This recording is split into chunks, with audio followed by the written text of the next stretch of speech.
রাতের যখন গভীর, দুনিয়ার সব ঘুমন্ত নীরব, গাছের পাখিরাও ঘুমায়, নদীর মাছও ঘুমায়, কোনো আওয়াজ নাই, ঘরের মানুষও সব ঘুমায়, জমিন সব নিস্তব্ধ, আসমানও ঠান্ডা, জমিন ঠান্ডা, একটা কোনো আওয়াজ নাই, মানুষ ঘুমে বিভোর হয়ে আছে। ওই সময় আমি আল্লাহ ঘুমাই না, লা তাখুযুহু সিনাতুন ওয়ালা নাওম। আমি আল্লাহ আমার আদরের গোলামদেরকে ডাকার জন্য আমি আল্লাহ প্রথম আসমানে হাজির হয়ে গেল। অতিও গভীর হয় রজনী যখন, নীরবে প্রভুর নাম জপিও তখন, প্রভুর করুণা যদি পাইবারে চাও, গভীর রাতে উঠে প্রভুর গুণগান গাও। আল্লাহ কোথায় আছেন? প্রথম আসমানে এসে বান্দাকে ডাকেন। মুয়াজ্জিন ডাকছে, যাও নাই, এখন আমি ডাকতে আসছি। আলা আমি মুস্তাগফিরিন ফাগফির আলা। এ অপরাধী গুনাহগার, কি পরিমাণ গুনাহ করেছো, আয় আমার কাছে ক্ষমা চা। এখন ক্ষমা চাবি, চোখের পানি ছেড়ে দিবি, চোখের পানিটা গালের নিচে যাওয়ার আগে তোর জীবনের গুনাহগুলো মাফ করে দিব। আতিনা ফি দারে দুনিয়া না হাসান, আতিনা ফি দারে উকবা না হাসান, ইয়া গিয়াসাল মুস্তাগীসিন ইহদিনা লিফতিখারা বিল উলুমে ওয়াল গিনা। হর গড়ি দে নেকো তু তৈয়ার है, जो न मांगे उससे तू बेजार है। নবীজি বলেন, সেদিন আল্লাহ ভয়ঙ্কর রূপ ধারণ করবেন। আল্লাহ এমন এক ভয়ঙ্কর রূপ ধারণ করে, কুদরতি আওয়াজ, জবানের রাগান্বিত আওয়াজ, লিমানিল মুলকুল ইয়াউম লিল্লাহিল ওয়াহিদিল কাহ্হার। নবী বলেন, আল্লাহর কুদরতি আওয়াজে হাসরের ময়দানটা থরথর করে কেঁপে উঠবে।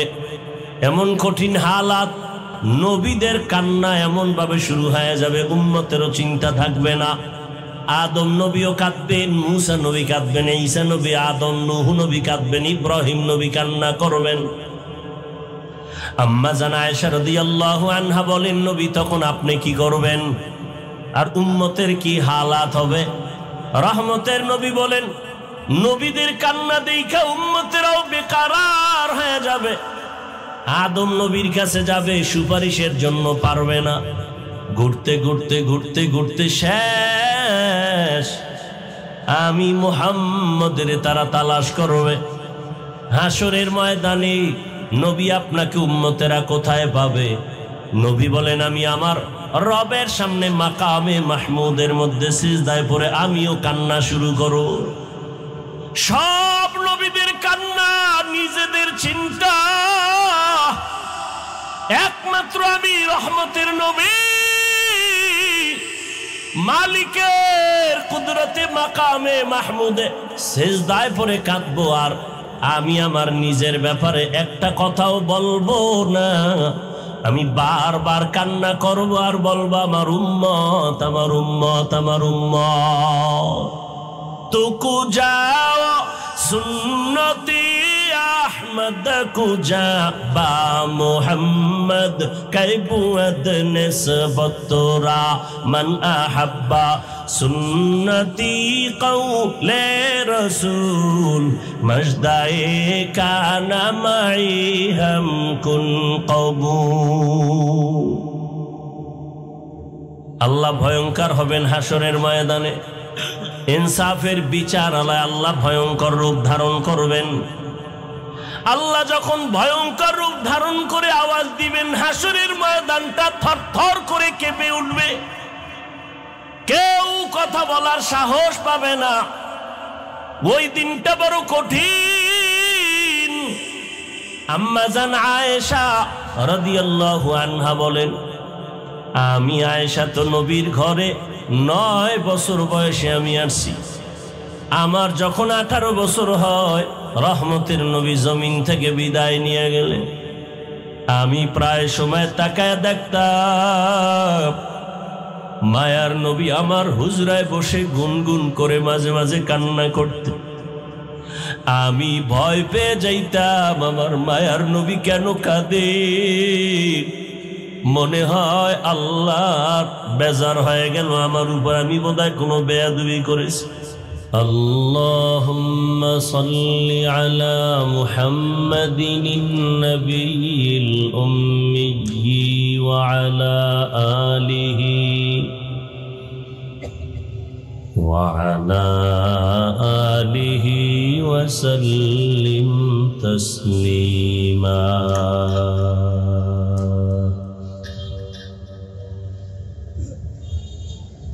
وبعد فأعوذ بالله من الشيطان الرجيم.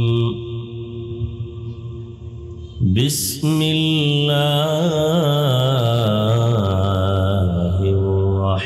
الرحمن الرحيم.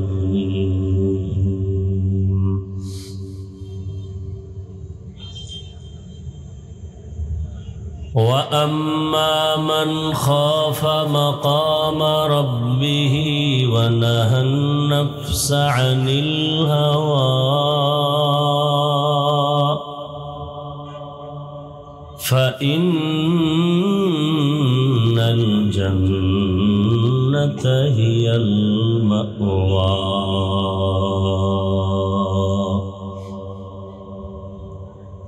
فقال رسول الله صلى الله عليه وآله وسلم اتق المحارم تكن أعبد الناس. صدق الله مولانا العظيم وصدق رسوله النبي الأمي الكريم، ونحن على ذلك من الشاهدين والشاكرين والذاكرين، والحمد لله رب العالمين. سبحانك لا علم لنا إلا ما علمتنا إنك أنت العليم الحكيم. رب اشرح لي صدري ويسر لي أمري واحلل عقدة من لساني يفقه قولي.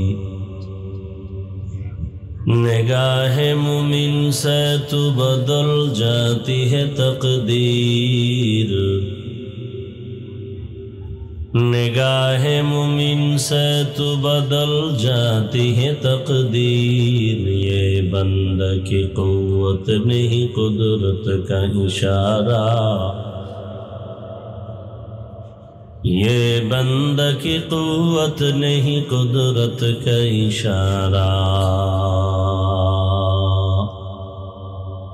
اے مرد خرد ترک معاصی کی ضرورت،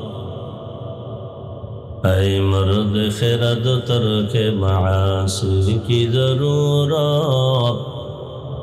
اب صحبت صالح کی سوا کوئی نہیں چارہ،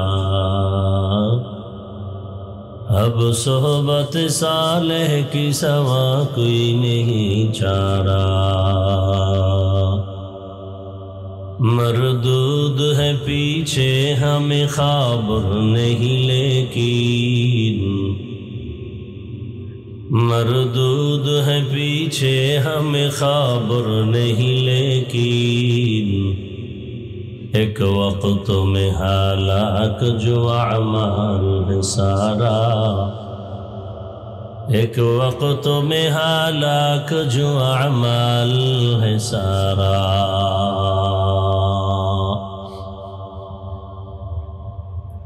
ঐতিহ্যবাহী টেকনাফের প্রাণকেন্দ্রে প্রতিষ্ঠিত ইসলামী খালেজ দ্বীনী প্রতিষ্ঠান জামিয়া আল ইসলামিয়া টেকনাফ কর্তৃক আয়োজিত 2 দিন ব্যাপী বার্ষিক মাহফিলের সমাপনী দিন। মোহতারাম সম্মানিত সভাপতি, প্রধান অতিথি, বিশেষ অতিথি বৃন্দ, হযরত উলামায়ে কেরাম,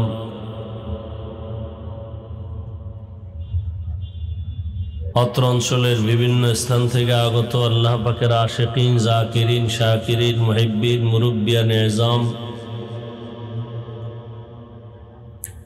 কলিজার টুকরা আমার সমবয়সী যুবক বন্ধুগণ, স্নেহের ছোট ভাই, পর্দার আড়ালে মা বোনেরা, আল্লাহ পাকের দরবারে শুকর যে আল্লাহ আমাদেরকে সুস্থ রেখেছেন, আলহামদুলিল্লাহ। আল্লাহ পাকের দরবারে শুকর যে আল্লাহ আমাদেরকে সুস্থ রেখেছেন, আলহামদুলিল্লাহ। জীবনের এক অমূল্য সম্পদ আমাদের সুস্থতা। টাকা পয়সা, বাড়ি গাড়ি সব আছে, কিন্তু আপনি আমি অসুস্থ, জীবনের কোনো মূল্য নাই। টাকা পয়সা বাড়ি গাড়ি তেমন নাই, কিন্তু আপনি আমি সুস্থ। আপনার আমার মতো সুখী জমিনে আর কেউ নাই। আল্লাহ আমাদের এই সুস্থতাকে দায়েমান কবুল করেন। এখনো যারা ঘরে বাহিরে বিছানায় হসপিটালে অসুস্থ, আল্লাহ তাদেরকেও পূর্ণ সুস্থতার নেয়ামত দান করেন।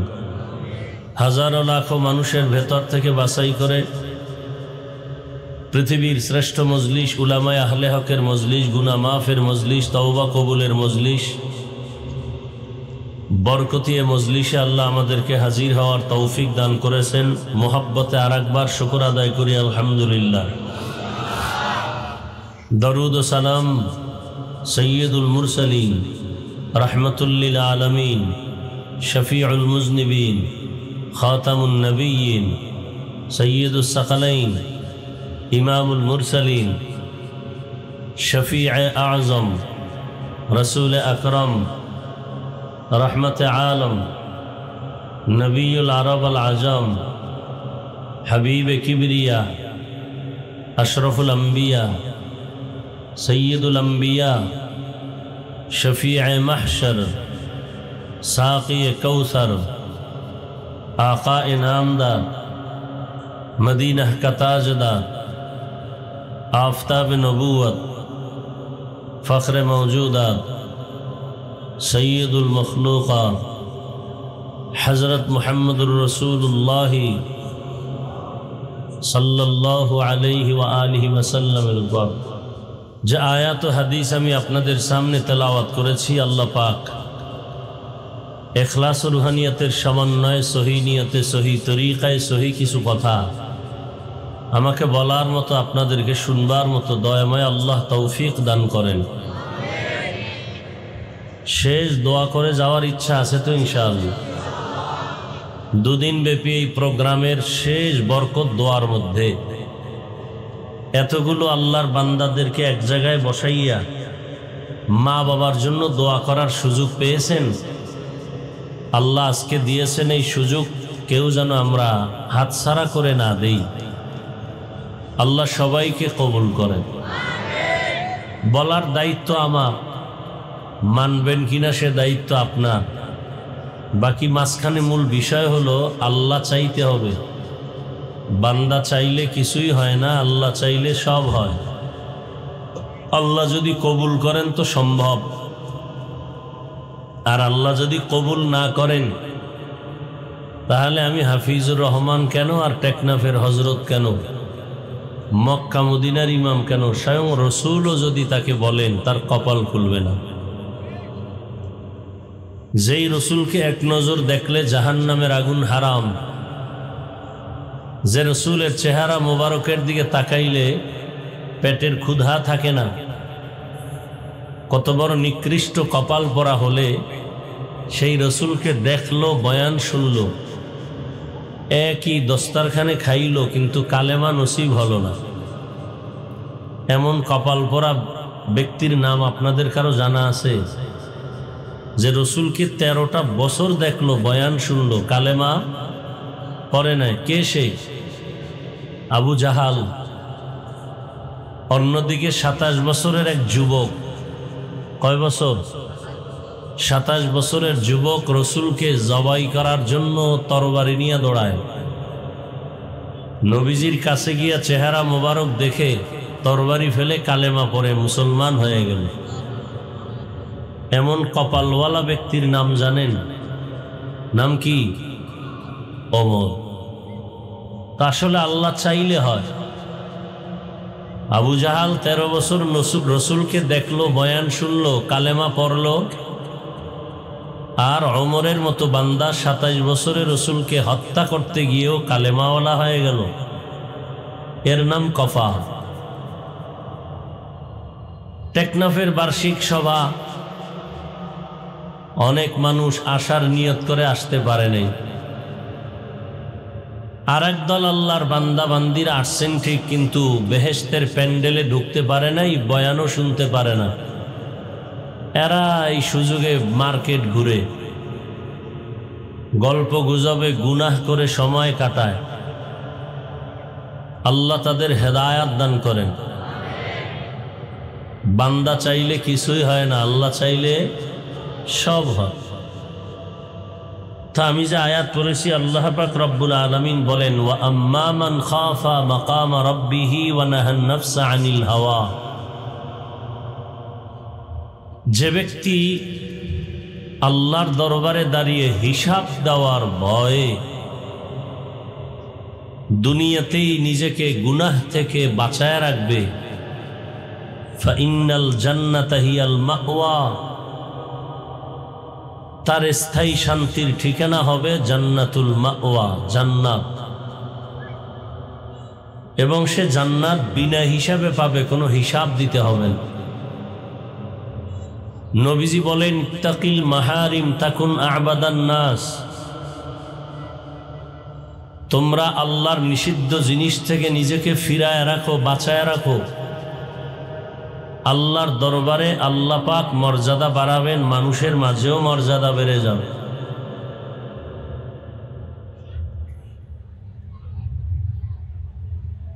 আয়াত হাদিসের তরজমার পরে এরপরে কিছু ব্যাখ্যা।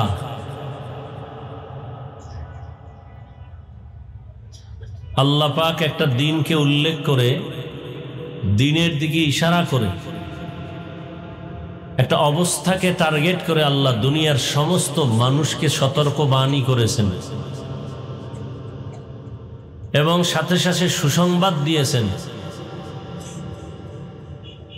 এবং সেই অবস্থাটা তৈরির জন্য এই দুনিয়াটাই তার জায়গা, অন্য কোনো জায়গা নেই। আর দুনিয়া মাজরাতুল আখিরা,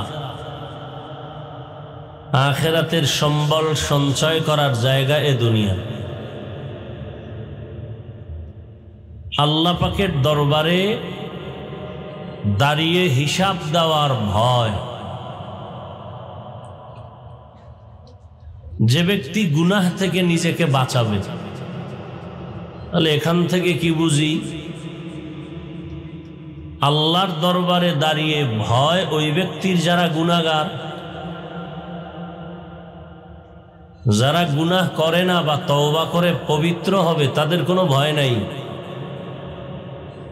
ভয় তাদের জন্য যারা গুনাহগার। আল্লাহ তাদেরকে বলেন, আমার আদালতে দাঁড়িয়ে হিসাব দেওয়ার ভয়ে গুনাহ ছেড়ে দাও,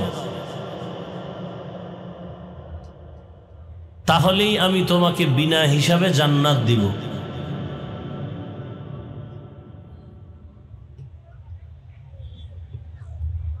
দুনিয়াতে গুনাহ কি জিনিস সেটা বুঝার জন্য আলাদা কোনো বয়ানের প্রয়োজন হয় না।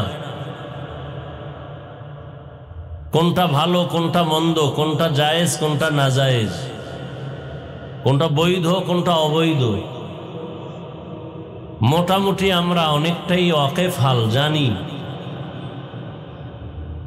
মিথ্যা বলা গুনাহ, গালি দেওয়া গুনাহ, গীবত করা গুনাহ, চুরি করা, ডাকাতি করা, মদ পান করা, জুলুম করা, নাচ দেখা, গান শোনা, গান দেখা, মা বাবার সাথে বেয়াদবি, কাউকে কষ্ট দেওয়া হাতের দ্বারা, জবানের কথার দ্বারা, চোখের ইশারার দ্বারা, অন্তরের কল্পনার দ্বারা, সবগুলো গুনাহের কাজ, সবগুলো হারাম। না আমরা তো এগুলো করি। নামাজও পড়ি, মিথ্যা বলি, নামাজ পড়ি, ওয়াদা খেলাফ করি, নামাজ পড়ি, গীবত করি। এই গুনাহগুলো আমাদের মধ্যে আছে। আল্লাহ বলেন এই গুনাহ থেকে নিজেকে ফিরাও। বললেই ফিরানো যাবে না, অন্তরের মধ্যে একটা ভয় তোমাকে ঢুকাতে হবে। কিসের ভয়? আল্লাহর আদালতের ভয়। আল্লাহর আদালতের ভয়টা কেন? বলে আল্লাহর আদালত হবে বড় ভয়ঙ্কর। এই ভয়টাকে বিভিন্ন শব্দে কোরআনে বলা হয়েছে। যেমন তাকওয়া মানিও ভয়, খাশিয়াতুন মানিও ভয়, খাউফুন মানিও ভয়। ইন্নামা ইয়াখশাল্লাহা মিন ইবাদিহিল উলামা। আল্লাহর বান্দা বান্দীদের মধ্যে যারা উলামা তারা আল্লাহকে বেশি ভয় করবেন। ইয়া আইয়ুহাল্লাযীনা আমানুত্তাকুল্লাহা হাক্কা তুকাতিহ। মুমিন তুমি আল্লাহকে ভয় করো হক আদায় করে ভয় করার মতো। ইয়া আইয়ুহান নাবিয়্যুত্তাকিল্লাহ ওয়া লা তুতি'ল কাফিরিনা ওয়াল মুনাফিকিন। হে নবী আপনি আমি আল্লাহকে ভয় করেন। বারবার বারবার ভয়ের কথা কোরআনের শুরুতেও আল্লাহ বলেন ভয় করো, শেষেও বলেন ভয় করো। যালিকাল কিতাবু লা রাইবা ফীহি হুদাল লিল মুত্তাকিন। কোরআন জান্নাতের পথ দেখাবে, হেদায়েতের পথ দেখাবে তাদেরকে যারা আল্লাহকে ভয় করে। ওয়াত্তাকু ইয়াওমান তুরজাউনা ফীহি ইলাল্লাহ। ভয় করো ওই দিনকে যেদিন সব প্রাণী মানুষ সহ আল্লাহর আদালতে হাজির হতে হবে। বারবার আল্লাহ ভয় করতে বলেন। মহিলাদেরকেও আল্লাহ বলেন, কোন মহিলা? ইয়া নিসা আন নাবিয়্যি লাস্তুন্না কাহাদিম মিনান নিসা ইনিত্তাকাইতুন্না ফালা তাখদা'না বিল কওল فيطمع الذي في قلبه مرض وقل قولا معروفا। এই নবীর স্ত্রীগণ, আল্লাহর ভয় যদি অন্তরে থাকে তাহলে কথার মধ্যে মিষ্টি লাগায় কথা বলবা না। ডাইরেক্ট নবীর স্ত্রীদেরকে বললেন, ইনডাইরেক্ট সমস্ত নারীদেরকেই বলা হলো। বারবার আল্লাহ বলেন আমাকে ভয় করো। মুমিনকে বলেন আমাকে ভয় করো। আরো আশ্চর্যের বিষয় হলো যে রসুলের কোনো গুনাহ নাই। আমাদের নবীর কোনো গুনাহ আছে? এক কথায় কোনো নবীর কোনো গুনাহ নাই। সব নবীরা মাসুম, বেগুনাহ, নিষ্পাপ। সব আম্বিয়া কেরাম নিষ্পাপ, মাসুম। আর সমস্ত সাহাবায়ে কেরাম মাহফুজ, আল্লাহর সংরক্ষণের পর্দায় আটকানো। অতএব আম্বিয়ায়ে কেরামদের বিরুদ্ধে কোনো কলম ধরা যাবে না। ঠিক তেমনি ভাবে আল্লাহ রসুলের হাতে গড়া সাহাবায়ে কেরামদের বিরুদ্ধে কোনো কলম ধরা যাবে না। নবীরা গুনাহ করেন নাই, সাহাবায়ে কেরাম দুই একটা করে থাকলেও আল্লাহ ক্ষমার ঘোষণা দিয়া হেফাজতের প্যাকেট করে ফেলেছেন। তারা পবিত্র, তারা জান্নাতি। রাদিয়াল্লাহু আনহুম ওয়া রাদু আন যালিকা লিমান খাশিয়া রাব্বাহ। জমিনের মধ্যে যারা উলামা তারা আল্লাহকে ভয় করবেন, অন্যরাও করবে, তবে আলেমরা বেশি করবে। নবী যে নবীর গুনাহ নাই, যে নবীর জন্য আমার আল্লাহ নিজে আশেক। মুসা নবী আল্লাহর বন্ধু, ঈসা নবী আল্লাহর বন্ধু, ইব্রাহিম আদম আল্লাহর বন্ধু, সব নবী রসুল আল্লাহর বন্ধু। আপনার আমার নবীও আল্লাহর বন্ধু, তবে ব্যবধান হলো সব নবী রসুল আমার আল্লাহ তাআলার আশিক, আর আমার আল্লাহ নিজে হলেন মুহাম্মদের আশিক। ব্যবধান আছে না নাই? সব নবী রসুল আল্লাহর আশিক, আল্লাহ কার আশিক? রাহমাতুল লিল আলামিনের আশিক। সেই নবীকে আল্লাহ তো আলাদা করে বানাইছেন। আল্লাহ সে নবীকেও বলেন আমাকে ভয় করেন। বারবার আল্লাহ বলেন আমাকে ভয় করো। কোরআনের শুরুতেও তাকওয়া ভয়, কোরআনের শেষের আয়াতেও তাকওয়া ভয়। এমন কোন পৃষ্ঠা কোরআনের নাই বললেই চলে যে ভয়ের আওয়াজ নাই।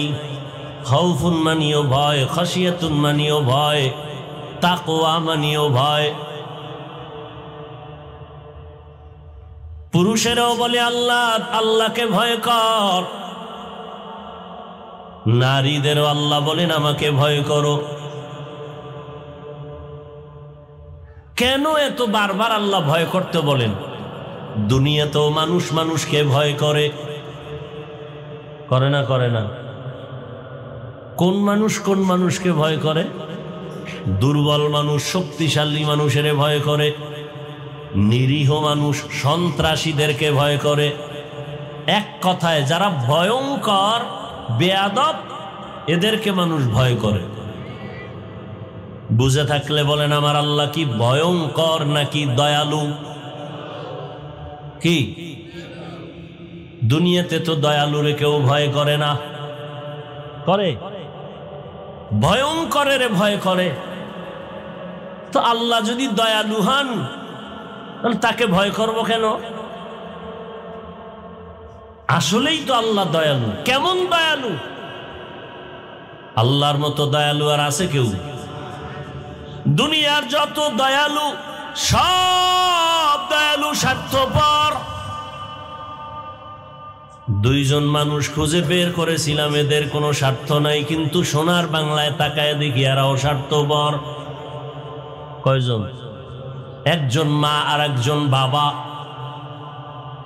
বাংলাদেশে তাকায় দেখলাম স্বার্থের আঘাতে মা বাবাও সন্তানকে হত্যা করে। আছে না নাই? স্বার্থের আঘাতে সন্তান মা বাবাকে হত্যা করে, স্বার্থের টানে স্ত্রী স্বামীকে হত্যা করে, স্বামী স্ত্রীকে হত্যা করে। দুনিয়ার মানুষ মানুষকে দয়া করে, মাঝে মাঝে করে, মাঝে মাঝে করে না। আংশিক করে, মনের মতো করে না। করার পরে আবার খোঁটা দেয়। আর আমার আল্লাহ এমন দয়ালু, বান্দাকে নিঃস্বার্থভাবে দয়া করেন। সীমাহীন দয়া, আংশিক না পরিপূর্ণ, চাওয়ার আগে এবং দয়া করার পর আমার আল্লাহ কোনো খোঁটাও দেন না। আল্লাহর দয়া কেমন? দুনিয়াওয়ালারা দয়ার দরজা মাঝে মাঝে খুলে, মাঝে মাঝে খুলে না। আর আমার মালিক সব সময় দরজা খুলে রাখছেন। সমুদ্রের মাঝে গিয়া যদি তুমি ডাক দাও আল্লাহ, আল্লাহ বলেন সেখানেও আমি হাজির। আমার দয়ার দরজায় যদি কাফের আমার কাছে কিছু চায় আমি তাকেও দেই।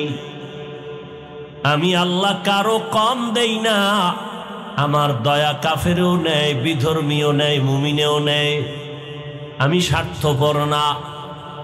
এ কারণে যেই গাছের ফল মুমিন খাওয়ার স্বাধীনতা আছে, ওই গাছের ফল বেঈমানেও খাওয়ার স্বাধীনতা আছে। মুমিন যেই নদীর মাছ খায় বেঈমানেরাও খায়, বাধা নাই। কেন আমি আল্লাহ এত বড় দয়ার মালিক। যদি স্বার্থপর হইতাম, যারা আমার দেওয়া সূর্যের আলো, চাঁদের আলো, পানি, বাতাস, জমিনের ফসল, গাছের ফল খাইয়া আমি আল্লাহ মানে না, নামাজ নাই, রোজা নাই, তেলাওয়াত নাই, আমি আল্লাহ যদি স্বার্থপর হইতাম, আমি ঘুমের ঘরে ওদের মেরে ফেলতাম। আমি স্বার্থপর না, যে কারণে আমি ওদের মারি না, বরং বারবার ডাক দেই। ফজরের সময় ডাক দিলাম, আসসালাতু খায়রুম মিনান নাওম, ঘুমের চেয়ে নামাজ ভালো। আর তুমি ঘুমাইও না, ঠিকমতো পড়িলে নামাজ জান্নাত তোমার ঠিকানা। আমার প্রাণের ভাই বোনেরা, জলদি করে উঠে যাও, ওযু করে তাড়াতাড়ি নামাজ পড়তে লেগে যাও। আহা নবী বেনামাজির শাফাআত করিবেন না, ঠিকমতো পড়িলে নামাজ জান্নাত তোমার ঠিকানা। আমার প্রাণের ভাই বোনেরা, জলদি করে উঠে যাও, ওযু করে তাড়াতাড়ি নামাজ পড়তে লেগে যাও। আহা নবী বেনামাজির শাফাআত করিবেন না, ঠিকমতো পড়িলে নামাজ জান্নাত তোমার ঠিকানা।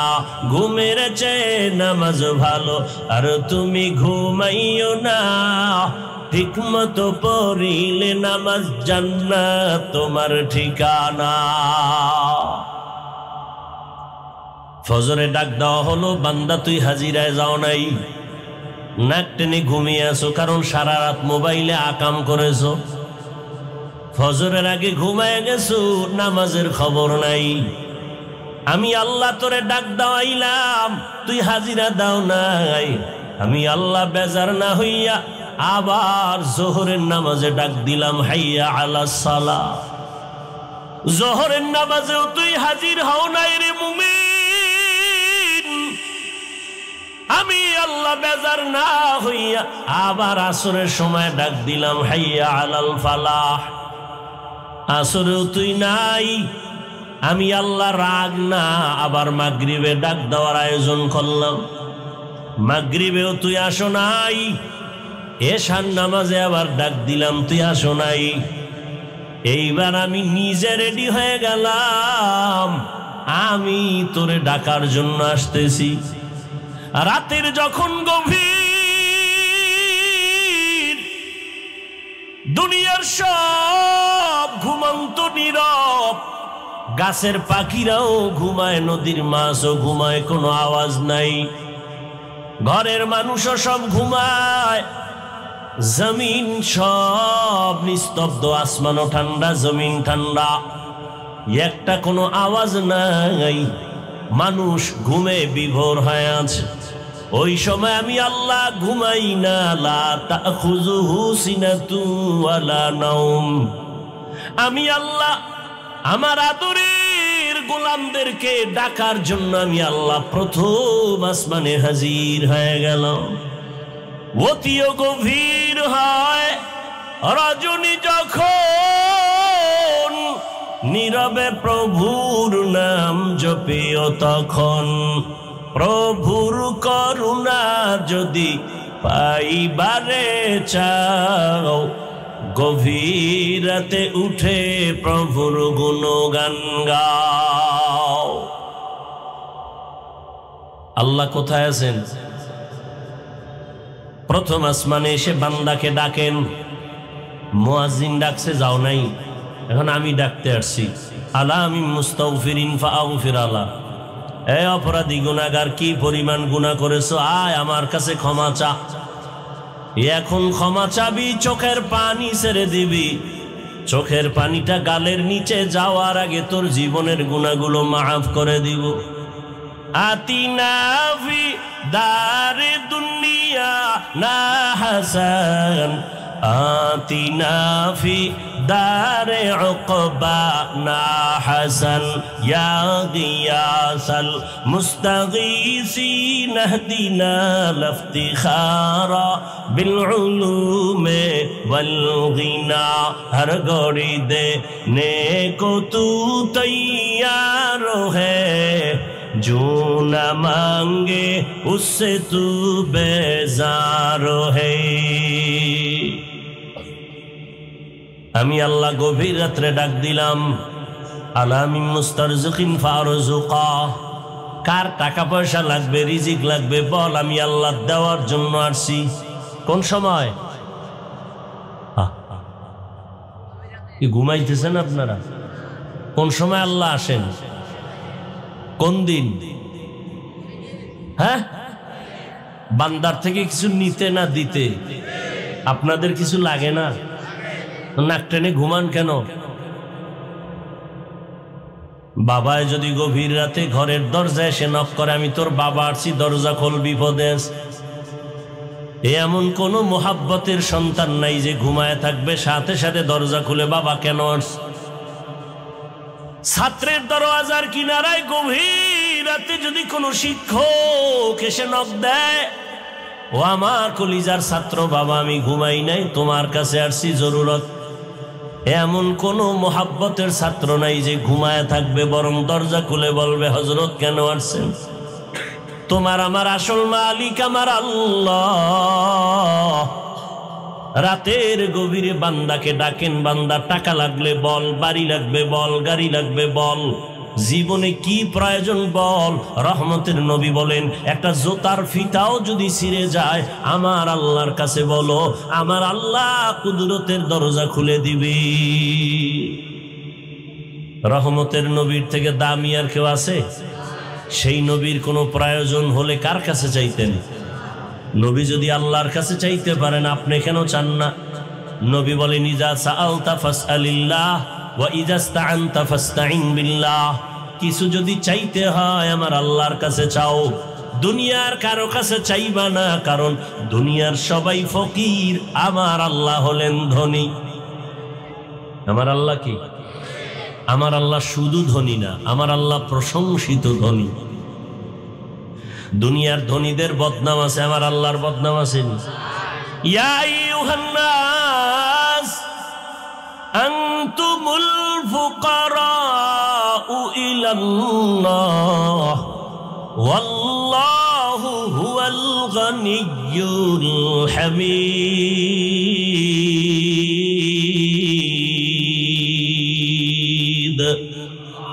गर तवक्कुल मीकुनी हर सुबह शाम मेरा सानद रिज़्क़ तू अज़ला मकाम जुज़्बा हक़ ची ज़े मखाज़ इंसुजा फज़ले उआ मस्ते दर जुमला जहां এতক্ষণ আলোচনায় কি বুঝলেন আমার আল্লাহ ভয়ঙ্কর না দয়ালু দয়ালুরে কেউ ভয় করে না ভয়ঙ্করের ভয় করে আল্লাহ যেহেতু দয়ালু তো আল্লাহকে কেন ভয় করব অথচ আল্লাহ শুধু ভয় না নবীরও আল্লাহ বলে নবী আপনি আমাকে ভয় করেন ইয়া আইয়ুহান নাবিয়্যুত্তাকিল্লাহ ওয়ালা তুতি'ল কাফিরিনা ওয়াল মুনাফিকিন হে নবী আপনি আমাকে ভয় করেন কাফের মুনাফিকের অনুসরণ করবেন না নবীকেও আমার আল্লাহ বলেন আমাকে ভয় করো নারীদেরও বলেন আমাকে ভয় করো দুনিয়ার সব মানুষেরও আল্লাহ বলেন ভয় করো ইয়া আইয়ুহান নাসুত্তাকু রাব্বাকুম ও দুনিয়ার মানুষ তোমাদের রবের ভয় করো দুনিয়ার সব মানুষকে বললেন বেঈমানকেও বললেন মুমিনেরও বললেন ইয়া আইয়ুহাল্লাযীনা আমানুত্তাকুল্লাহা ওয়া কুলু কাওলান সাদীদা বারবার আল্লাহ মুমিনকে বলেন ভয় কর ভয় কর আল্লাহ বারবার কেন ভয় করতে বলেছেন অথচ আল্লাহ হলেন দয়ালু আল্লাহ তো ভয়ঙ্কর না আল্লাহ কেমন দয়ালু যার কোনো তুলনা নাই আল্লাহ পাকের দয়া ছাড়া জমিনে কেউ চলার উপায় নাই। আমরা যে রাতের বেলা ঘুমিয়ে যাই, সকালবেলা ঘুম থেকে উঠার জন্য কার দয়া লাগে? আল্লাহ যদি দয়া না করেন ঘুম থেকে উঠা সম্ভব না। আল্লাহর হুকুমে নিঃশ্বাস ভেতরে যায়, আবার হুকুম দিলে বাহিরে আসে। যদি আল্লাহ হুকুম না দেয় নিঃশ্বাস আর চলবে না। হসপিটালের মধ্যে রোগীর নিয়া নাকের মধ্যে অক্সিজেনের পাইপ লাগায় রাখছে, আইসিইউতে ঢুকাইছে, মিনিটে মিনিটে বিল উঠে। 1 ঘন্টা আইসিইউতে ঢুকলা এত টাকা, 2 ঘন্টা এত টাকা। অক্সিজেন না থাকলে বাঁচবে না। কিন্তু দেখছেন নি, চোখে দেখা গেল পাইপ লাগানো, কিন্তু আমরা যেই হাঁটা চলা করি, চলাফেরা করি, এর মধ্যে 1 সেকেন্ডে আমার মাওলার অক্সিজেন বন্ধ আসেনি। আল্লাহরে কয় টাকা বিল দিছেন? 24টা ঘন্টা ঘুমাইয়ে আছেন, সেখানে অক্সিজেন লাগে না? কথা বলেন না কেন? তাহলে পাইপ ছাড়া আল্লাহ পাক টোটাল একটা আইসিইউর মধ্যে আমাদের রাখছেন। 5 মিনিট যদি অক্সিজেন বন্ধ হয়ে যায়, বান্দা আর বেঁচে থাকার কোনো উপায় নাই। আল্লাহ কয় হসপিটালে ঢুকিয়ে, আইসিইউর মধ্যে ঢুকিয়া লক্ষ লক্ষ টাকা অক্সিজেনের বিল দাও। আমি আল্লাহ তোরে 24 ঘন্টা অক্সিজেনের মাঝে রাখছি, কয় টাকা বিল দিছো? দিছেন 1 টাকাও? আল্লাহ বলে বিল লাগবে না, বরং তোর কল্যাণে তুই 5 ওয়াক্ত নামাজ আদায় কর, মা বাবার খেদমত কর, ওলামায়ে কেরামের পরামর্শ নিয়ে চল, আমার হুকুম মেনে গুনাহ থেকে নিজেরে বাঁচায় চল। আমি আল্লাহ তোকে দুনিয়ায় বাদশা বানাবো, পরকালে বিনা হিসাবে জান্নাত দিব। গুনাহ থেকে নিজেকে বাঁচাইও। কেন? আল্লাহ ভয়ঙ্কর না, এটাই সত্য। তবে মুফাসসিরিনে কেরাম বলেন না, আল্লাহ একটা সময় বান্দার জন্য বড় ভয়ঙ্কর হবেন, সেই দিন হবে কিয়ামতের দিন। আল্লাহ ওই দিন এমন ভয়ঙ্কর হবেন যে নবীদের গুনাহ নাই, তারাও কান্না শুরু করবে ভয়ে। সেদিন এতটা আল্লাহ রাগান্বিত হবেন, এই পুরা জমিন হবে কিয়ামতের মাঠ, আরাফার ময়দান হবে আল্লাহর এই স্টেজ বা আদালত। কেউ বলেন সিরিয়ার জমিন হবে আদালত, গোটা দুনিয়ার জমিনটা হবে কিয়ামতের মাঠ। সমতল জমিন, মানুষগুলো সব, নারী পুরুষ সব উলঙ্গ দাঁড়াবে। আম্মা জান আয়েশা রাদিয়াল্লাহু আনহা বলেন, ইয়া রাসূলুল্লাহ, মানুষ উলঙ্গ সব নারী পুরুষ একসাথে দাঁড়াবে, লজ্জা লাগবে না? নবী বলেন, হাসরের মাঠ এত ভয়ঙ্কর হবে, কেউ কারো দিকে তাকাবার হুঁশ হবে না। মানুষগুলো উলঙ্গ দাঁড়িয়ে যাবে। আল্লাহ বলবে, সূর্যটা নিচে নেমে আসো। সূর্যটা নিচে এসে তাপ দেওয়া মাত্র মাটির জমিনটা পুড়িয়া তামা হয়ে যাও। অপর দিকে জাহান্নামের চিৎকারের আওয়াজ। জাহান্নাম চিল্লায় বলবে, আল্লাহ গুনাহগার গুলো আমার পেটে দাও, আমার পেটে বড় ক্ষুধা, বেনামাজি গুলো দাও। আল্লাহ অর্ডার করবেন, 70,000 ফেরেশতারা শিকল লাগায়া ধরে রাখ, জাহান্নাম যেন আমার দিকে আসতে না পারে। যদি আমার আদালতের দিকে আগায় যায়, আমি বিচার করতে পারবো না। 70,000 শিকল জাহান্নামের গলায় লাগায়া ফেরেশতারা পেছনে টেনে ধরবে, তারপরও রাখতে পারবে না। নবীজি বলেন, সেদিন আল্লাহ ভয়ঙ্কর রূপ ধারণ করবেন। আল্লাহ এমন এক ভয়ঙ্কর রূপ ধারণ করে, কুদরতি আওয়াজ, জবানের রাগান্বিত আওয়াজ, লিমানিল মুলকুল ইয়াউম লিল্লাহিল ওয়াহিদিল কাহ্হার। নবী বলেন, আল্লাহর কুদরতি আওয়াজে হাসরের ময়দানটা থরথর করে কেঁপে উঠবে। এমন কঠিন হালাত, নবীদের কান্না এমন ভাবে শুরু হয়ে যাবে, উম্মতেরও চিন্তা থাকবে না। আদম নবীও কাঁদবেন, মুসা নবী কাঁদবেন, ঈসা নবী, আদম, নূহ নবী কাঁদবেন, ইব্রাহিম নবী কান্না করবেন। আম্মা জান আয়েশা রাদিয়াল্লাহু আনহা বলেন, নবী তখন আপনি কি করবেন আর উম্মতের কি হালাত হবে? রহমতের নবী বলেন, নবীদের কান্না দেখা উম্মতেরাও বেকারার হয়ে যাবে। আদম নবীর কাছে যাবে, সুপারিশের জন্য পারবে না। ঘুরতে ঘুরতে ঘুরতে ঘুরতে শেষ, আমি মুহাম্মদের তারা তালাশ করবে। হাসরের ময়দানে নবী আপনাকে উম্মতেরা কোথায় পাবে? নবী বলেন, আমি আমার রবের সামনে মাকামে মাহমুদের মধ্যে সিজদায় পড়ে আমিও কান্না শুরু করব। সব নবীদের কান্না নিজেদের চিন্তা, একমাত্র আমি রহমতের নবী মালিকের কুদরতে মাকামে মাহমুদে সিজদায় পড়ে কাঁদবো, আর আমি আমার নিজের ব্যাপারে একটা কথাও বলবো না। আমি বারবার কান্না করব আর বলবো, আমার উম্মত, আমার উম্মত, আমার উম্মত। তুকু যাও সুন্নতি আহমদ কুজা বা মুহাম্মদ কাইবুদ নিসবতরা মান আহাব্বা সুন্নতি কওলে রসুল মজদায়ে কানা মাই হাম কুন কবুল। আল্লাহ ভয়ঙ্কর হবেন হাসরের ময়দানে। ইনসাফের বিচার আল্লাহ ভয়ঙ্কর রূপ ধারণ করবেন।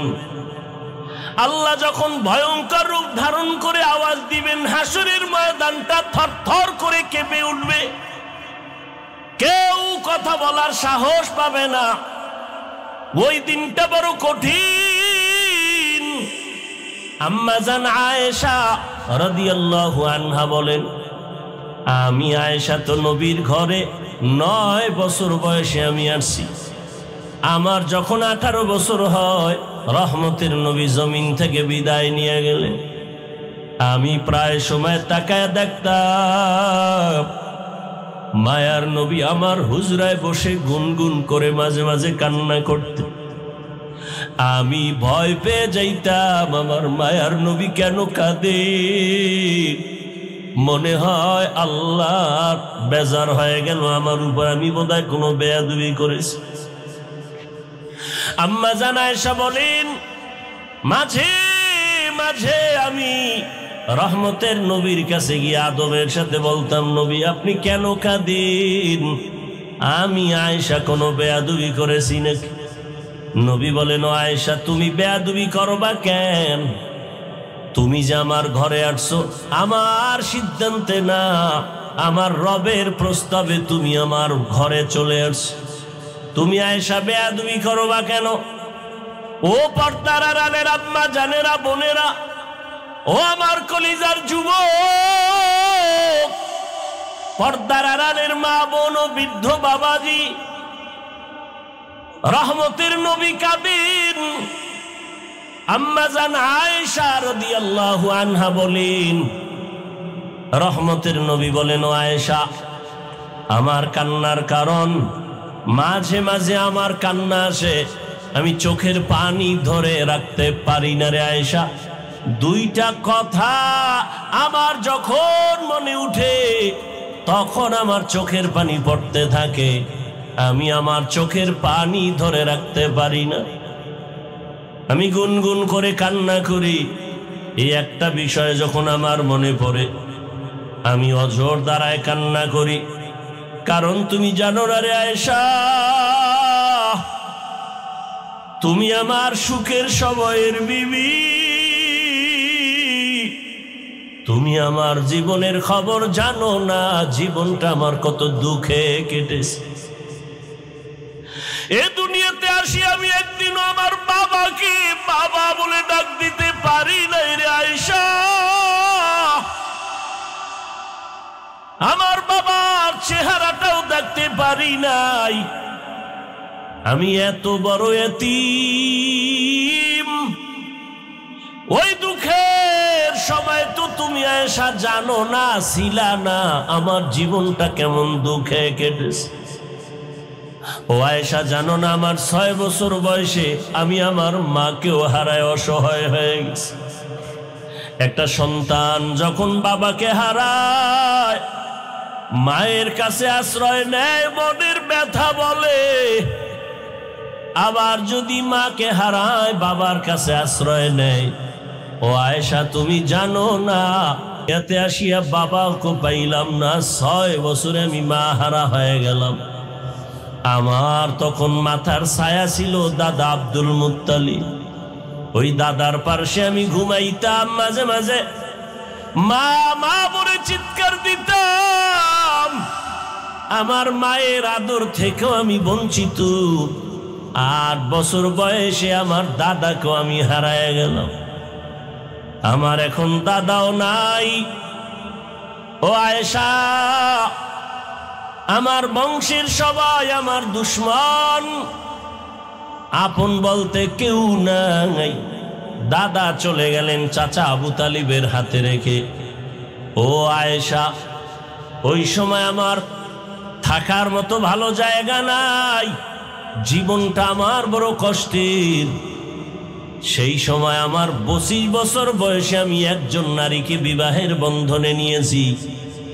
আমার বয়স 25-40 বছরের নারী বিধবা, 2 স্বামী বিদায়ের পরে আমি একাধিক সন্তানের মা হওয়ার পরে আমার ঘরে আরবের রূপবতী গুণবতী এক নারী, ধনী টাকাওয়ালা খাদিজা রাদিয়াল্লাহু আনহা।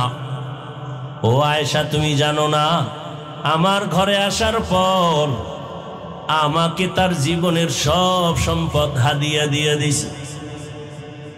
আমি দিনের দাওয়াত দিতে যাইতাম, রাতের গভীর ঘরের কিনারায় এসে সালাম দিতাম, সাথে সাথে দরওয়াজা খুলে যেত। আমি মাঝে মাঝে আশ্চর্য হয়ে যেতাম, প্রশ্ন করতাম, হে খাদিজা, আপনি কি ঘুমান না? খাদিজা চোখের পানি ছেড়ে কান্না করতেন, ও মায়ার নবী, আপনি বড় ইয়াতীম, আপনার বাবা নাই, মাও নাই। আমি খাদিজা যদি ঘুমায় যাই, আপনার চারদিকে দুশ্মন ঘরের দরজায় এসে যদি দাঁড়ায় কষ্ট পান, আল্লাহ আমার উপরে বেজার হয়ে যাবে। এ কারণে আমি বিছানায় পিঠ লাগায় ঘুমাই না, রহমতের নবীর অপেক্ষায় আমি ঘরের দরওয়াজায় অপেক্ষা করি। ও আয়েশা, আমি হেরা পাহাড়ের গুহায় গিয়ে সেখানে আল্লাহর ধ্যানে সময় কাটাইতাম। 1 সপ্তাহ 2 সপ্তাহ পর্যন্ত আসতাম না। 1 সপ্তাহের নাস্তা নিয়ে যাইতাম। যখন আমি আসি না, রাস্তা নাই, সিঁড়ি নাই, এত উঁচু পাহাড়। আমার খাদিজা নিজে মহিলা মানুষ হেঁটে হেঁটে গিয়া পাহাড় বেয়ে উপরে উঠে আমাকে নাস্তার ব্যবস্থা করে দিয়ে আসতো। ও আয়েশা, ওই খাদিজার কথা আমার মনে পড়লে চোখের পানি ধরে রাখতে পারি না। আমার বংশের লোকেরা আমাকে 3টা বছর পর্যন্ত শিয়াবে আবু তালিবের মধ্যে গৃহবন্দী করে রাখছে। একটু পানি নাই, খানা নাই।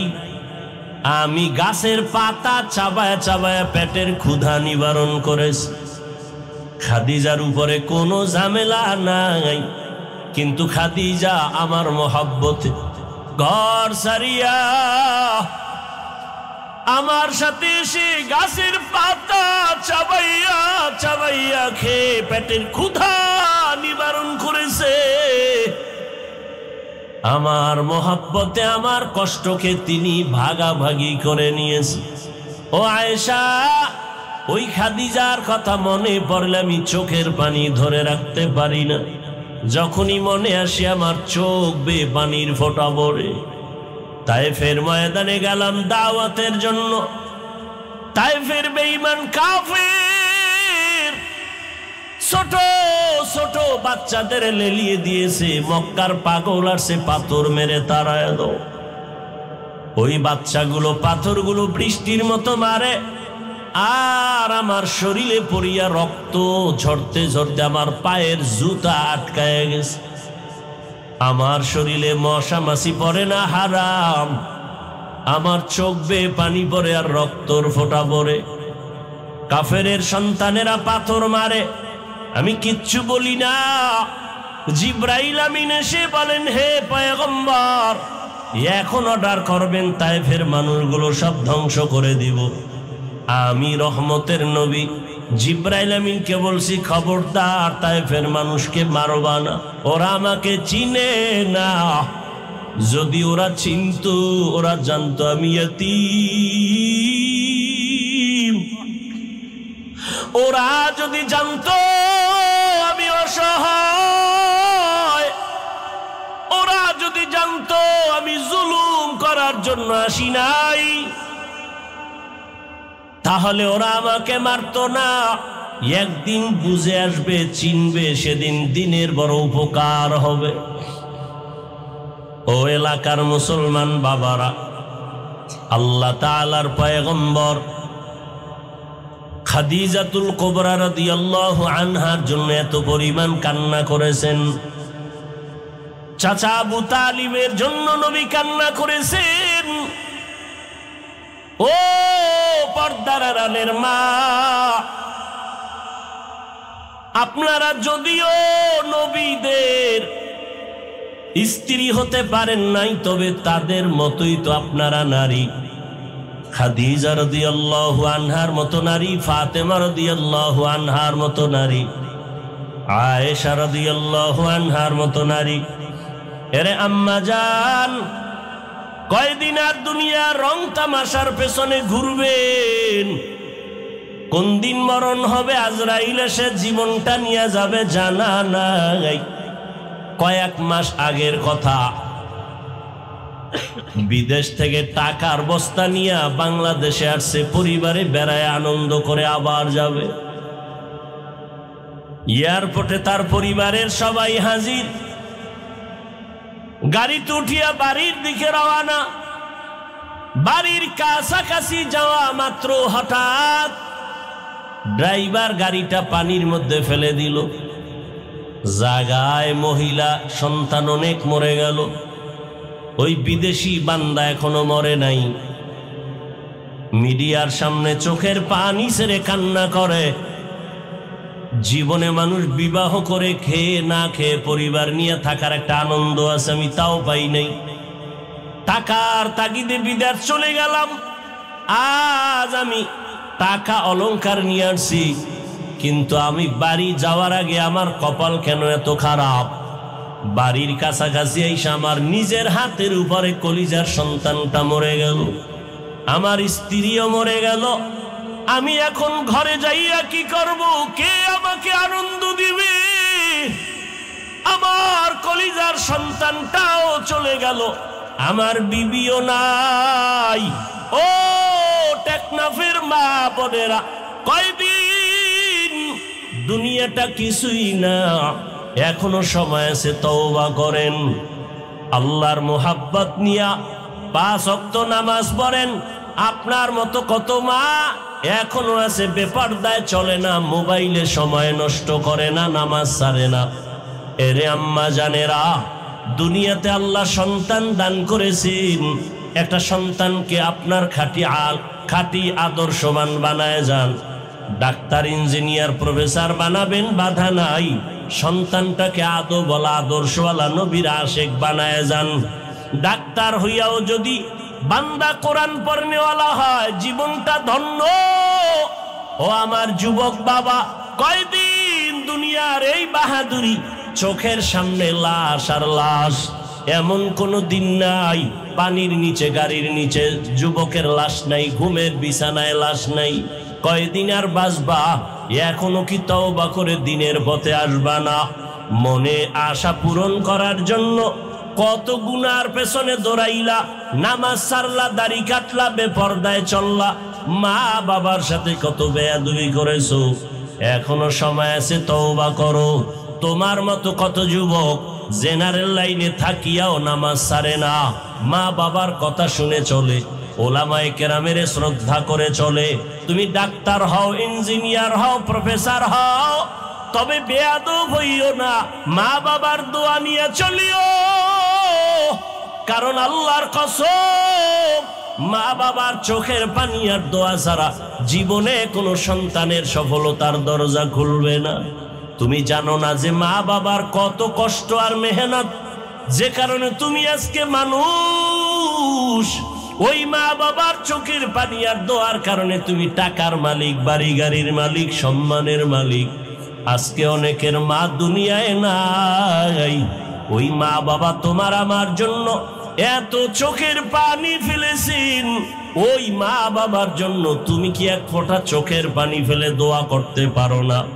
রহমতের নবী চোখের পানি ফেলে দোয়া করেন, মা বাবার জন্য কান্না করেন। রহমতের নবীও যদি কাঁদেন, তোমার আমার কপাল কেন খারাপ যে চোখে পানি আসবে না রে বাবা। চোখের পানি ছাড়া দুনিয়ার সফলতা নাই, আখিরাতেরও সফলতা আসবে না। আল্লাহ তাআলা বলেন, আমার আদালত বড় ভয়ঙ্কর। ওই ভয় অন্তরে জমা করিয়া দুনিয়াতে গুনাহ ছেড়ে তওবা করো, আল্লাহর কাছে কান্না করো, গুনাহ থেকে ক্ষমা চাও। চোখ দুইটা বন্ধ করলে দেখা যাবে আমার মতো গুনাহগারের জমিনে কেউ নাই। গুনাহের কারণে হাত না পাক, চোখ না পাক, জিহ্বা না পাক, অন্তর না পাক। আল্লাহর দরবারে ক্ষমা চাও, নামাজি হয়ে যাও, আল্লাহর কাছে সিজদা দিয়ে কান্না করো। আল্লাহ বলেন, বান্দা যখন কান্না করবে চোখের পানি ছাড়িয়া, গালের নিচে চোখের পানি যাওয়ার আগে আমি আল্লাহ তার জীবনের সব গুনাহ মাফ করে দিব। ভাইরা আমার, আল্লাহর নবী বলেন, ও আয়েশা, দুই কথা মনে পড়লে আমার বেশি কান্নার আওয়াজ। এখনো খাদিজার কথা মনে পড়লে কান্না করি। আর একটা বিষয় হলো, আল্লাহ যেই দিকে ইঙ্গিত করে বলছেন আমাকে ভয় করো, আমার আদালতের ভয়, গুনাহ ছাড়ো, ওই আদালতের কথা যখন আমার মনে পড়ে আমি চোখের পানি ধরে রাখতে পারি না। আমি রহমতের নবী কান্না করি, হাসরের ময়দান আমার উম্মতের কি উপায় হবে? যেদিন নবীরা পর্যন্ত কান্নায় বিভোর, একটা নেকির টান পড়বে, কেউ কারো সহযোগিতা করবে না। হাদিসে পাকে নবী বলেন, এক আল্লাহর বান্দা হাসরের ময়দানে সব বান্দার আমল নামা ওজন দিতে গিয়া মাত্র একটা নেকের টান, আল্লাহ বলবে একটা নেক তোমার আমল নামায় চলে আসলে তুমি জান্নাত পেয়ে যাইবা। দেখো তোমার আত্মীয় স্বজন কেউ একটা নেক দেয়নি, আল্লাহর বান্দা দৌড়াবে, সন্তানের কাছে গিয়া বলবে, বাবা জীবনে কষ্ট করে তোমাকে খাওয়াইছি, নিজে খাওয়ার চিন্তা করি নাই, আজ আমি বিপদে পড়েছি, একটা নেক আমাকে দাও। সন্তান বলবে, আমার বাবা ছিল ঠিক, তবে তুমি আমার বাবা আমি বিশ্বাস করি না। এভাবে ঘুরতে ঘুরতে ঘুরতে ঘুরতে কেউ একটা নেক দেয় না, মাত্র একটা নেক হলেই জান্নাত পাবে, কেউ দেয় না, মাও না, বাবাও না, পরিবারের কেউ না। এখন নিরুপায়, চোখে পানি, কান্না করতেছে, কই পাবো একটা নেক? এক নেক হলেই আমি জান্নাত পাবো। আল্লাহর বান্দা নিরুপায় হইয়া কান্না করে করে এখন যা আল্লাহর আদালতে যাবে, হঠাৎ করে দেখে পার্শ্বে একজন বুড়া মানুষ বসে বসে কান্না করে। জিজ্ঞাসা করে, বাবা তুমিও কাঁদো কেন? এই কাঁদো কেন? আমি কাঁদি একটা নেক পাইলে আমি জান্নাতে যাব, আমার কপাল খারাপ, আমার বাচ্চা সন্তান পরিবার কেউ আমাকে নেক দেয় নাই। ওই লোকটা কান্দে আর কয়, ভাই তুমি কাঁদো কেন? কয়, আমার জীবনে কোনো নেক নাই, গুনাহ গুনাহ গুনাহ, আমি কাঁদি জাহান্নামের ভয়। তবে আমার আমল নামায় একটা নেক আছে, এক নেক দিয়ে তো জান্নাতে যেতে পারবো না, আমার জীবনে সব গুনাহ গুনাহ গুনাহ, তবে একটা নেক, ওই একটা নেক দ্বারা জান্নাত পাওয়া যাবে না। তবে তুমি যেহেতু একটা নেকের অভাবে বসে আছো, আমি তোমাকে সেই একটা নেক দিতে চাই, অন্তত তুমি জান্নাতে যাও, আমি খুশি হব। কারণ আমি এই বিপদের সময় আমার একটা ভাইয়ের উপকার করতে পেরেছি। রহমতের নবী বলেন ভালো মানুষকে খায়রুন নাস মাইয়ানফাউন নাস, ওই ব্যক্তি তো ভালো যার দ্বারা অন্যের উপকার হবে, কোনো ক্ষতি হবে না। এই সময় তোমার মাও তোমারে সহযোগিতা করে না, বাবাও করে না, ভাই বোন করে না। আমি যেহেতু একটা নেকের দ্বারা জান্নাত পাবো না, আমার সব গুনাহ গুনাহ গুনাহ, তবে আমি একটা নেক যেহেতু আমার আছে, তোমারও একটা নেকের বড় অভাব, আমি আল্লাহর মহাব্বতে ওই নেকটা তোমাকে দিয়ে দিলাম। আমার দিলটা এতটুকু শান্ত যে আমার একটা ভাইকে আমি উপকার করতে পেরেছি, এটাই আমার তৃপ্তি। বান্দা খুশি হইয়া ও একটা নেক নিয়ে আমার মালিকের আদালতে হাজির। আল্লাহ তুমি দয়া করেছো, একটা নেক আমি পাই না তবে পেয়ে গেলাম, তুমি আমারে জান্নাত দাও। আল্লাহ তো সব জানেন। আল্লাহ বলেন নেকটা কি তোর মা দিছে? কয় না। বাবা দিছে নি? কয় না। তোমার সন্তান দিছে নি? কয় না। কে দিছে বলো? বলে আমার এক ভাই, তার সব গুনাহ গুনাহ, আমল নামায় কোনো নেক নাই, গুনাহ, তবে একটা নেক ছিল, সেই নেকটা আমাকে দিয়েছে। আল্লাহ বলবে তারে আমার আদালতে হাজির করে দাও। এই বিপদের সময় কে তোমাকে একটা নেক দিয়া সহযোগিতা করেছে, আমার আদালতে হাজির করো। আল্লাহ পাকের অর্ডারে ওই আল্লাহর বান্দাকে আল্লাহর আদালতে হাজির করা হবে। আল্লাহ বলবেন এই বান্দা, তুই এই ব্যক্তিকে নেক দিয়েছ কেন? এর মা, এর বাবা, এর আত্মীয় সন্তানেরা কেউ এই মুসিবতের সময় একটা নেক দেয় না, দিবে দূরের কথা, এ যে বাবা সন্তান স্বীকারই করে না। নেক দেওয়া তো পরের কথা, এই ব্যক্তি যে একজন মহিলার স্বামী, মহিলা স্বীকারই করে না, নেক তো পরে দিবে। তোমার এই লোকটা তেমন কোনো আত্মীয় না, তোমার ভাইও না, তুমি কিভাবে তারে একটা নেক দিছো?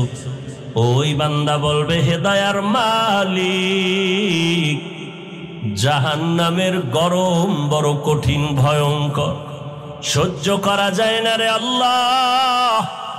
তবে আমার জীবনের একটা নেক আমল, আমি তো এই একটা নেক দিয়া জান্নাত পাবো না। এ কারণে আমি চিন্তা করলাম আমার ভাইকে যদি একটু উপকার করে, এই নেক আমি দেওয়ার কারণে সে যদি একটু জান্নাতে যায়, জাহান্নাম থেকে বাঁচলো, বিপদ থেকে বাঁচাইতে পারলাম।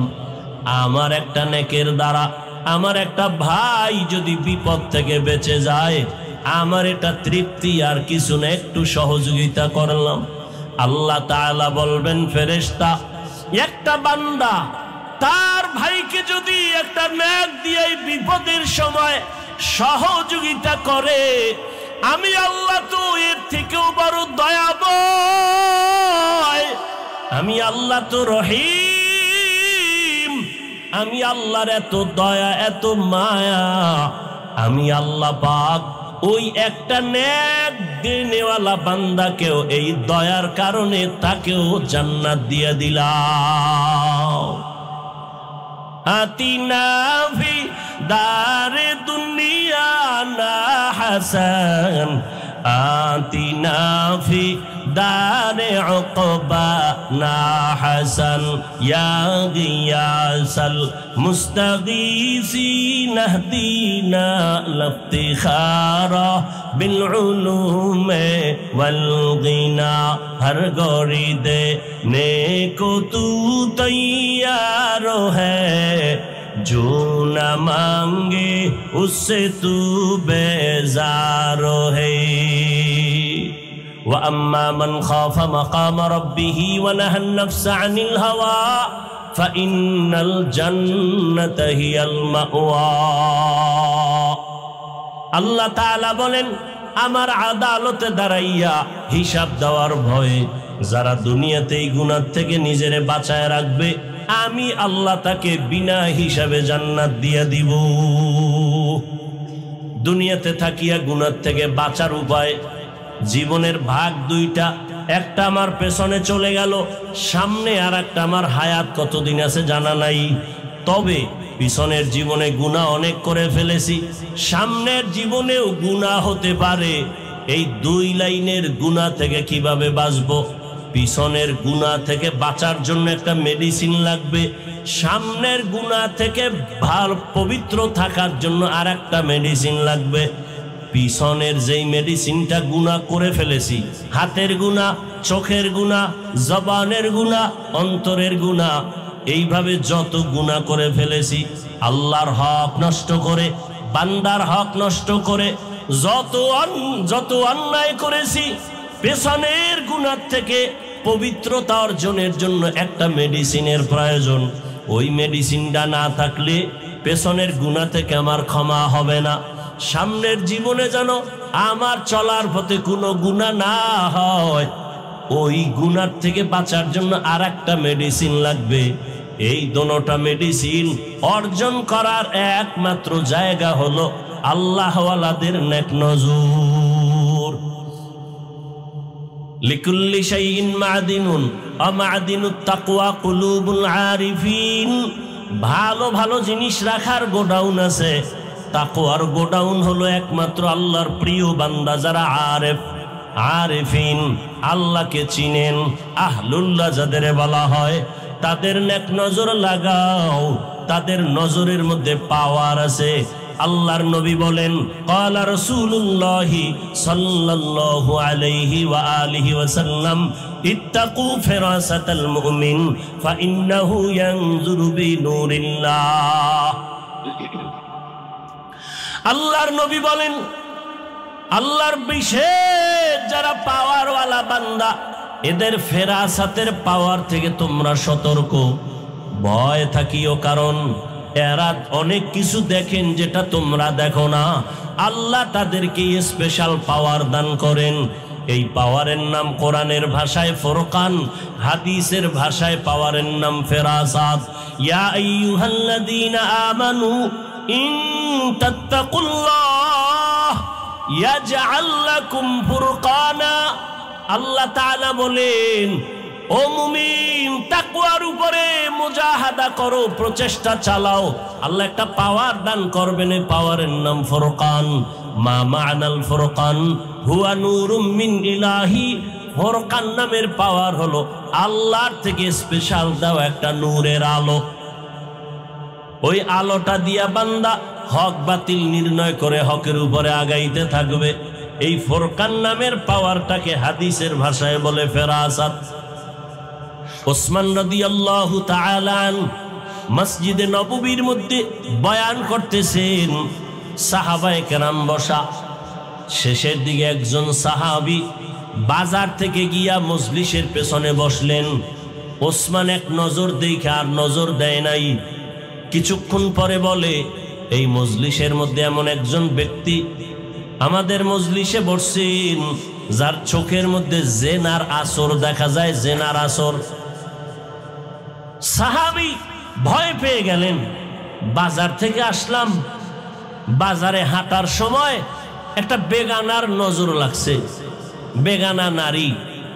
তো ওসমান রাদিয়াল্লাহু আনহু মসজিদে বসে খবর কিভাবে পেলেন? তো মজলিস শেষ, সাহাবী ওসমান রাদিয়াল্লাহু আনহুর কাছে গেলেন, গিয়ে আস্তে করে বললেন, হযরত, নবুয়তের দরজা খোলা? বলে না তো। কত ওহির দরজা খোলা? কয় না। তো আপনি কিভাবে বললেন সাহাবীর চোখের মধ্যে জেনার নজর লাগানো? ওসমান রাদিয়াল্লাহু তাআলা আনহু বললেন, ও সাহাবী, নবুয়তের দরজা বন্ধ, ওহির দরজা বন্ধ, নবুয়তের দরজা খোলা নাই, তবে ফেরাসাতের দরজা খোলা। ফাইন্নাহু ইয়ানজুরু বিনুরিল্লাহ। আল্লাহ তাদেরকে এমন একটা নূরের পাওয়ার দান করেন, আলো। কেমন আলো? বলে, আমার এই বাতির পাওয়ার 100 পাওয়ারের বাতির আলো একরকম, 1000 পাওয়ারের বাতির আলোতে আরো অনেক দেখা যায়। আল্লাহ তাআলা এই পাওয়ারটা যাকে দান করবেন, সাধারণ মানুষ যা দেখবে না, ওই বান্দা বান্দি তা দেখবেন।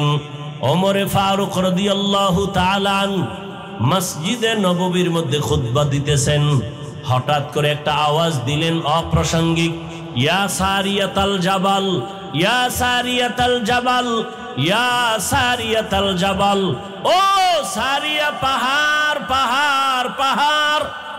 সারিয়া কই? বলে মদিনাতুল মুনাওয়ারা থেকে 2000 কিলোমিটার দূরে ইরানে যুদ্ধ করতেছে ইসলামের জন্য। সারিয়াকে জিজ্ঞাসা করা হলো, সারিয়া ওমরের আওয়াজটা পেয়েছো? সারিয়া বলে, কাছে বসিয়া যেভাবে শোনা যায় ওইভাবেই ওমরের আওয়াজ শুনেছি। এর নাম ফেরাসাত। দুনিয়ার থেকে বান্দা গুনাহ ছাড়ো, পেছনের গুনাহ থেকে বাঁচার জন্য আলাদা একটা মেডিসিন, সামনে যেন গুনাহ না হয় সেখান থেকে বাঁচার জন্য আর একটা মেডিসিন।